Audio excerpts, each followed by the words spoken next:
ஸ்டாம்பைடுன்றது ஒரு நீதி விசாரணையில் இருந்துகிட்டு இருக்குது. இல்லை தாவேகா முதல் மாநாட்டுக்கு வரக்கூடிய நேரத்தில் விபத்து ஏற்பட்ட மரணத்தையும் ஒன்றும் ஒப்பிடுவீங்களா? இதை கொண்டு வந்து எல்லாத்தோடவும் ஒப்பிட முடியாது. முதல்ல வீட்டில இருந்து வெளியே வரணும். திரிஷாவிட்ட இருந்து முதல்ல வெளியே வந்தா தான். அடிப்படை தன்மையே இல்லாத ஒருத்தர் அவர் அங்கே தான் இருக்கிறாருன்னு இவருக்கு தெரியுமா? சிறுபான்மை மக்கள் நிலைமை ரொம்ப கேள்விக்குறியா இருக்கு. அதை குறித்து மதுரை மாநாடுல வரைக்கும் பதிவு செய்கிறாரு தலைவர் தளபதி அவர்கள். அதை குறித்து உங்களுடைய பார்வை என்ன நயினார் நாகேந்திரன் அவர்களுக்கு? தலைவர் தளபதி அவர்கள் 2 ஆண்டுகளை கடந்த 3ஆம் ஆண்டில் அடியெடுத்து வச்சிருக்கும் போது சொல்றாரு, ஆட்சியிலும் அதிகாரத்திலும் பங்கு நான் தரேன்னு. உங்களால் இங்கே ஒன்றியம் முழுக்க பல மாநிலங்களில் நீங்கள் மாநில ஆட்சியை பிடிச்சி வச்சிருந்தாலும் தமிழ்நாட்டில் உங்களால் சவாரி செய்ய முடியுமா? திமுக பேசணுமா, அதிமுக பேசணுமா, பாஜக பேசணுமா? அத்வானி மேடையில் நிற்கும் போது பிரதமர் மோடி அவர்கள் கடந்து போய்கிட்டு இருக்கிறாரு. இதை விட பெரிய அவமரியாதை இங்கே நடந்துருச்சா? இப்போது புதிய அறிமுகம் ஆச்சி ஹோட்டல் சாம்பார் 50 கிராம் ரூபாய் 20 மட்டுமே. ரெட் நூல் தமிழ் நேயர்கள் அனைவருக்கும் வணக்கம். இன்று நாம் சந்திக்க போகும் சிறப்பு விருந்தினர் தாவேகாவிலிருந்து திரு ஜலீல் அவர்கள். சார் வணக்கம். வாழ்த்துக்கள். சேலத்தில் ஒரு கூட்டம் நடந்திருக்கு, தாவேகா தலைவர் விஜயோட கூட்டம். என்ன விமர்சனம் வைக்கிறாங்கன்னா, கூட்டம் எப்படி இருந்தாலும் விஜய்க்கு கூட போகுது. ஏற்கனவே கரூர் மாதிரி ஒரு துயர சம்பவம் நடந்தது, ஒரு பந்தல் அமைக்கலாம் இல்லையா? ஏன்னா நேற்று ஒருத்தர் இறந்துருக்கிறாரு, வட மாநிலத்தை சேர்ந்தவர். இந்த மாதிரி நிறையா வருந்தத்தக்க விஷயங்கள் சொல்கிறாங்க. நீங்கள் எப்படி பார்க்குறீங்க? இன்னொரு விமர்சனம் என்ன வைக்கிறாங்கன்னா, ஆளும் தரப்பும் சரி எதிர்த்தரப்புல இருந்தும் சரி, அதிமுக தரப்புல இருந்தும் ஆட்சிக்கு வருவதற்கு முன்பாகவே கட்சி தொடங்கிய இந்த 2 ஆண்டுலேயே கிட்டத்தட்ட 50 பேர் தாவேகா கூட்டங்களுக்கு மட்டுமே இறந்துருக்கிறாங்கன்னு ஒரு புள்ளி விவரத்தை சொல்கிறாங்க. நீங்கள் எப்படி பார்க்குறீங்க? அதாவது ஒட்டுமொத்தமாக பொத்தம் பொதுவாக எதையுமே பேசிடக்கூடாது. எந்த நிகழ்வு எதற்காக நடந்ததுன்ற ஒரு பார்வை இருக்குது. ஒருத்தர் மேதில் பழி சொல்வதற்காக ஒட்டுமொத்தமாக புழுதிகளை வாரி தூற்றிடக்கூடாது. ஒட்டுமொத்தமாக இன்றைக்கி 50 பேர் இறந்துருக்காங்க அப்படின்னா, கரூர் ஸ்டாம்பைடுன்றது ஒரு நீதி விசாரணையில் இருந்துக்கிட்டு இருக்குது. அதுக்கு உச்சநீதிமன்றத்தினுடைய ஓய்வு பெற்ற நீதிபதி தான் விசாரிக்கணுன்றது போய் கேட்டுக்கிட்டதே தமிழக வெற்றிக் கழகம் தான். புரியுதுங்களா? அப்போ அதில் இருக்கக்கூடிய பிரச்சனைகள் மக்கள் பல்வேறுபட்ட கருத்துக்களை பதிவு செஞ்சுக்கிட்டு இருக்கிறாங்க. களத்தில் இருந்தவங்க அந்த ஊர்க்காரங்க குறிப்பிட்டு. அப்போது அந்த விசாரணை அதிகமாக தீவிரப்படுத்தப்படணும், உண்மைகள் வெளியில் வரணும் அப்படின்றது தான் தமிழக வெற்றி கழகத்தினுடைய நோக்கமாக பார்க்கப்படுது. அதே போல் நேற்று நடந்த சம்பவம் அப்படின்றது பார்த்திங்கன்னா, இதை போல தான் எல்லா அரசியல் கட்சிகளுமே நடத்திக்கிட்டு இருக்கிறாங்க. அதே போல தான் ஒரு திடலையும் அமைச்சு தான் இவ்வளவு நாட்களும் பாண்டிச்சேரியிலும் அப்படி தான் நடந்தது. எல்லா ஊர்களிலுமே இதை போல தான் நடந்துக்கிட்டு. நம்ம மற்ற கட்சி மாதிரி இல்லைன்னு தான் நம்ம சொல்கிறோம். திமுகவே நம்ம ஃபாலோ பண்ணணும். இல்லை, அதிமுக திமுகன்றது இல்லை. ஒரு நிகழ்வு நடத்துகிறதா இருந்தால் எப்படி ஒரு திருமண மண்டபத்தில் நம்ம நடத்துகிறோமோ அதே மாதிரி தான் இதுவும். ஒரு நிகழ்வு நடத்துகிறா இருந்தால் அதனுடைய இதுதான் இப்படி தான்ன்றது எல்லாமே ஒரு கட்டமைப்புகள் இருக்குது. அவருக்கு ஏற்கனவே ஒரு ஆண்டுக்கு முன்னாடி இருதய பாதிப்புகள் இருக்குது அப்படின்றது சொல்லப்படுது. இந்த மாதிரி அவருக்கு அவருடைய உடல்நிலை சார்ந்த பிரச்சனைகள் இருக்குது அப்படின்றது இதை கொண்டு எல்லாத்தோடவும் ஒப்பிட முடியாது. இவருடைய மரணத்தையும் கரூரில் நடந்த மரணத்தையும் ஒன்றும் ஒப்பிட்டுருவீங்களா? இல்லை தாவேகா முதல் மாநாட்டுக்கு வரக்கூடிய நேரத்தில் விபத்து ஏற்பட்ட மரணத்தையும் ஒன்றும் ஒப்பிடுவீங்களா? எல்லாமே வெவ்வேறு காரணங்களுக்காக நடந்த ஒரு விஷயமாக தான் பார்க்கப்படுது. இந்த ஒரு விஷயத்தை வச்சு ஒட்டுமொத்த விஷயங்களையுமே கட்டமைச்சிட முடியாது. ஆனால் பந்தல் பொருள் ஒன்றும் பிரச்சனை இருக்காது இல்லை சார்? ஏன்னா நம்ம டைமிங் உச்சி வெயில் இருக்கக்கூடிய நேரத்தில் கேட்குறோம். இது சம்மர் டைம், எல்லாத்துக்குமே தெரியும். அங்கே அவ்வளோ பேர் காலையிலேருந்து வர ஆரம்பிக்கிறாங்க. ஒரு பந்தல் பொருள் என்ன இருப்போகுது? இல்லை, என்ன ஆயிடும்? ஏன்னா விஜய்க்கு எந்த டைம்னாலும் கூட்டம் கூடும், அதில் யாரும் எந்த கட்சியும் மறுக்க மாட்டாங்க. இல்லை, இங்கே போடுறதுல எந்த பிரச்சனையும் இல்லை. அதை நல்லா புரிஞ்சுக்குங்க. அதுக்கு வருவதற்காக எல்லாத்துக்குமே தொப்பி வரைக்கும் எல்லாத்துக்குமே கொடுத்து தான் அங்கே அனுமதிச்சிருக்கிறாங்க. என்னெல்லாம் தடுக்க முடியுமோ அத்தனையும் தடுத்துக்கிட்டு தான் இருக்கிறாங்க. ஒரு மாவட்ட செயலாளரால் என்னெல்லாம் செய்ய முடியுமோ அத்தனை வேலைகளுமே அண்ணன் சேலன் தமிழன் பார்த்திபன் அவர்கள் எல்லாத்தையுமே சிறப்பாக செஞ்சுக்கிட்டு தான் இருக்கிறாங்க. ஏதோ ஒரு சம்பவம் நடந்திருக்கு அப்படின்னு சொன்னால் வரக்கூடிய காலங்களில் அதற்குண்டான விஷயங்களை தலைமை கழகத்தில் ஆலோசித்து நிச்சயமாக அந்த மாதிரி ஒரு பாதிப்பு ஏற்படாத வண்ணம் என்னென்ன பண்ணணுமோ அத்தனையுமே பண்ணுவேன். இதற்கு முன்னாடி அவர் கூட்டத்தை எப்படி கட்டமைச்சிக்கிட்டு இருந்தார், அது கூட நிறைய விமர்சனங்கள்லாம் பண்ணிக்கிட்டு இருந்தாங்க. பாதுகாப்பு கருதி என்னெல்லாம் பண்ணணுமோ அவர் எல்லாத்துக்குமே கமெண்ட் கொடுத்துக்கிட்டு தான் இருந்தார். அது அத்தனையுமே ஒருங்கிணைச்சிக்கிட்டு தான் இருந்தார். அதனால பாதுகாப்புலலாம் எந்த குறைபாடும் இல்லை. காவல்துறைக்கு முழு ஒத்துழைப்பு தமிழக வெற்றிக் கழகத்தின் சார்பாக கொடுக்கப்பட்டிருக்குது.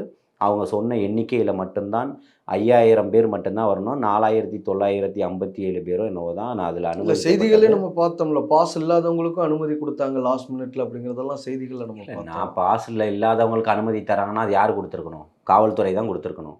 தமிழக வெற்றிக் கழகத்தை சார்ந்தவர்கள் ஒருத்தர் கூட உள்ளே அனுப்ப முடியாது. அந்த இடத்துல அவர்களுக்கான வேலையும் கிடையாது.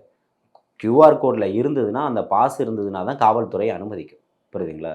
கூட்டம் இல்லை, அவங்கள வர வச்சுட்டாங்க, அந்த மாதிரி எந்த ஒரு இதுவும் இல்லை.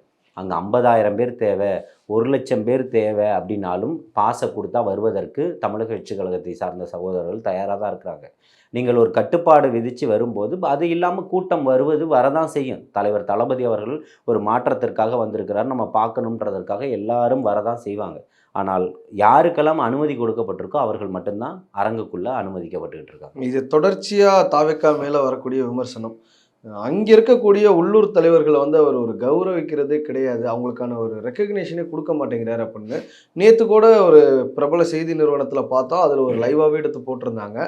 செங்கோட்டையன் அவர்களுக்கு அவமரியாதை நடந்திருக்கு, அவர் அந்த மண்ணின் மைந்தர். இல்லை, நான் என்ன கேட்குறேன்னா, இதை நினச்சி யாருக்கு கவலைப்படணும், யார் வருத்தம் தெரிவிக்கணும், யார் பேசணும்? திமுக பேசணுமா, அதிமுக பேசணுமா, பாஜக பேசணுமா? அத்வானி மேடையில் நிற்கும் போது பிரதமர் மோடி அவர்கள் கடந்து போய்கிட்டு இருக்கிறாரு. இதை விட பெரிய அவமரியாதை இங்கே நடந்துருச்சா? அப்படியெல்லாம் கிடையாது. இந்த நிகழ்வில் முழுக்க அண்ணன் செங்கோட்டையன் இருக்கிறாரு, எல்லாத்தையுமே பார்த்துக்கிட்டு இருக்கிறாரு. 2 நாட்களுக்கு முன்னாடி அங்கே முகாமிடுறாரு. புரியுதுங்களா?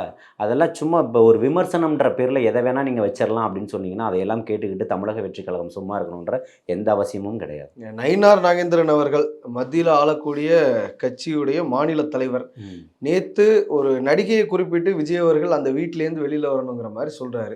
முதல்ல அந்த நடிகையை விட்டு வெளியில் வரணும், அவர் வீட்டை விட்டு வெளியில் வரணும், இந்த மாதிரி ஒரு தனிப்பட்ட தாக்குதல்களில் ஈடுபட்டிருக்கிறாரு. திமுகவில் பார்த்தீங்கன்னா தமிழச்சி தங்கப்பாண்டியன் கண்டிக்கிறாங்க, கனிமொழி சோமு கண்டிக்கிறாங்க. தாவேக்கால இருந்து இதை பற்றி யாருமே பேசலையே சார். ஒரு சிவாஜி கிருஷ்ணமூர்த்தி கொடுக்கக்கூடிய இம்பார்ட்டன்ஸ் வந்து நயினார் நாகேந்திரன் பேசுகிறாரு, நேராக தாவேக்கா தொண்டர்கள் கொந்தளிச்சிருக்க வேண்டாம். எல்லாருமே எல்லா இடங்கள்லையுமே மேடைகள்லையுமே நான் பேசிக்கிட்டு தான் இருக்கிறேன். இன்றைக்கி நடக்கக்கூடிய பொதுக்கூட்டத்திலையும் பேசுவேன், நாளைக்கு இருக்கக்கூடிய பொதுக்கூட்டத்திலையும் பேசுவேன். அதற்கான கண்டனங்களை பதிவு செஞ்சுக்கிட்டு தான் இருக்கிறோம். தரந்தாழ்ந்த விமர்சனங்களை நீங்கள் முன்வைக்கிறீங்கன்னா ஒரு தேசிய கட்சியினுடைய மாநில தலைவராக இருப்பதற்கு எந்த அடிப்படை இல்லாதவர் தான் நயினார் நாகேந்திரன். புரியுதுங்களா? முதல்ல உங்கள் மேலே இருக்கக்கூடிய ஊழல் குற்றச்சாட்டுக்கு பதில் சொல்லுங்கள். புரியுதுங்களா? கடந்த காலத்தில் உங்களுடைய சட்டமன்ற தேர்தல் நடக்கும்போது பிடிக்கப்பட்ட பணத்துக்கான பதில் அவர் சொல்லட்டும்.